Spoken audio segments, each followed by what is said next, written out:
ঈদ ঘিরে সড়কে যানবাহনের চাপ বৃদ্ধি পাওয়ায় ভোলা লক্ষ্মীপুর রুটে ফেরি পারাপারে ভোগান্তির শিকার হচ্ছেন যাত্রীরা।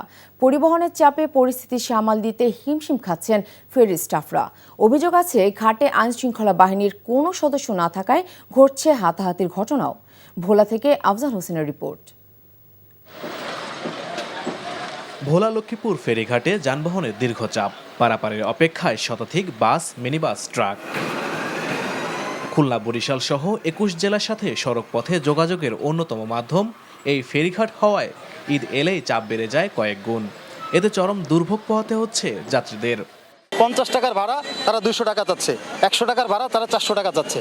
জোর জুলুম করতেছে। সকাল 6টা বাজে রওনা দিয়েছি, এখন আইলাম, পুরা রাস্তা জ্যাম। তবে নিয়ম মেনে যানবাহন পারাপার হচ্ছে বলে দাবি করেন ইলিশা ফেরিঘাটের এই কর্মকর্তা। বর্তমানে আমার 156টা গাড়ি আছে ঘাটে বর্তমানে ওয়েটিং। এর মধ্যে 130টাই হচ্ছে তরমুজের গাড়ি। নির্ধারিত গাড়ি যে 12টা ট্রাকে সিরিয়ালের গাড়ি গেল কিনা এটা নির্দিষ্ট করতে হবে এবং এটা নির্দিষ্ট করে এবং নিশ্চিত করা হয়। আর ফেরিঘাটে দীর্ঘ অপেক্ষায় ক্ষতির মুখে পড়ছেন তরমুজ সহ বিভিন্ন নিত্যপণ্যবাহী যানবাহন।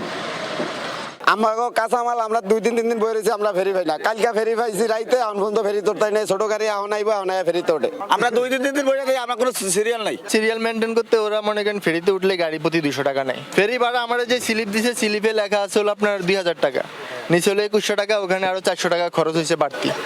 ঈদে ঘরমুখী মানুষের ভোগান্তি কমাতে প্রশাসনের আরও কার্যকরী পদক্ষেপের আশা যাত্রীদের। NTV news desk. এই ঈদে জামা জুতো অ্যাক্সেসরিজের ডিসকাউন্ট।